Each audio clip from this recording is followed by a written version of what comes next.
Hey there, restaurant recipe lovers. Welcome back to The Daily Dish, a copycat.com podcast where I help you recreate your favorite restaurant dishes right in your own kitchen. I'm Stephanie Manley, and I've been serving up copycat recipes since 1995. Today, we're diving into one of Olive Garden's most beloved classics. It's their rich, cheese-filled stuffed shells that have been satisfying Italian food cravings for many years. Before we start, I want to give a huge thank you to everyone who's been tagging us in their breakfast creations from the Whataburger episodes. I especially love seeing Michelle from Dallas, who made a whole breakfast for dinner spread featuring those perfect round eggs using that canning lid trick. Remember, you can always find the complete recipe with the measurements, photos, and step-by-step instructions on copycat.com or through the link in our show notes. My love affair with the Olive Garden stuffed shells began years ago during a family celebration while everyone around me was ordering their famous breadsticks and fettuccine alfredo. I decided to try something different. I don't think you can have too much cheese in life. And so with one bite of those tender pasta shells filled with creamy ricotta, covered in marinara sauce, I was absolutely hooked. What made these stuffed shells so special isn't just the flavors, it's really the memories that they create. There's something about Italian food that really brings people together, and these stuffed shells have been the centerpiece of countless family dinners in my home. The best part, my homemade version costs just a fraction of the restaurant price, but it tastes just as delicious. Now let's talk about what makes this copycat Olive Garden stuffed shell recipe so special. It's all about the cheese filling.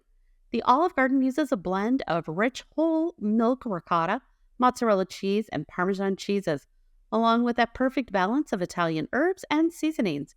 That trio of cheeses creates a signature creamy texture with a depth of flavor that keeps people coming back. The shell pasta itself is important too.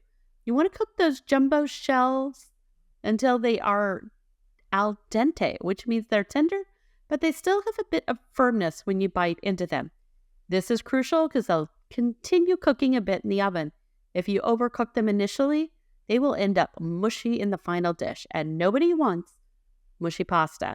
Now, I will say, if you cannot find the giant stuffed shells, here's what you can do. You can get some cannellini shells and put the cheese in cannellini. You could also take lasagna noodles. You can boil them and then put the cheese in there and roll them up. Sometimes I do find that the giant stuffed cheese shells can be hard to find, or I've had to go to a couple different stores to find them.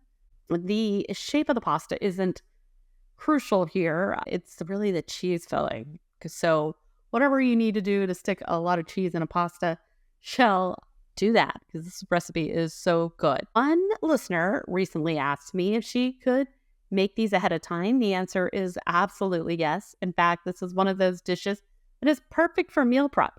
You can assemble everything up to 2 days ahead, keep it in the refrigerator, and then just pop it in the oven when you're ready to eat. This makes it ideal for those busy weeknights or when you're entertaining and don't want to be stuck in the kitchen.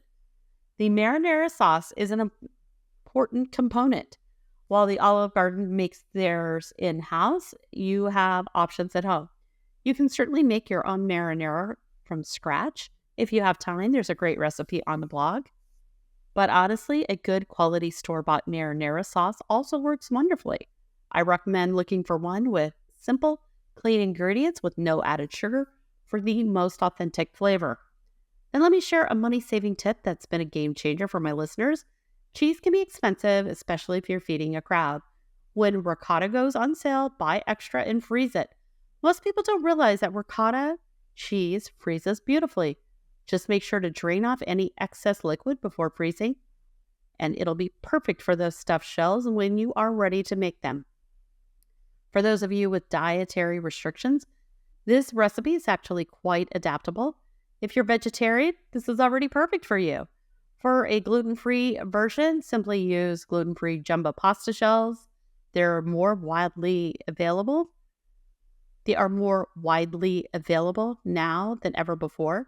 And if you're watching your calories, you can use part skim ricotta and mozzarella without sacrificing too much of that creamy texture. One of my favorite suggestions One of my favorite serving suggestions came from a listener in Boston who serves these stuffed shells with a side of roasted broccoli tossed with a little garlic and lemon. The bright, fresh flavors of vegetables complement the rich, cheesy pasta perfectly. And of course, no Olive Garden-inspired meal would be complete without some warm garlic bread on the side.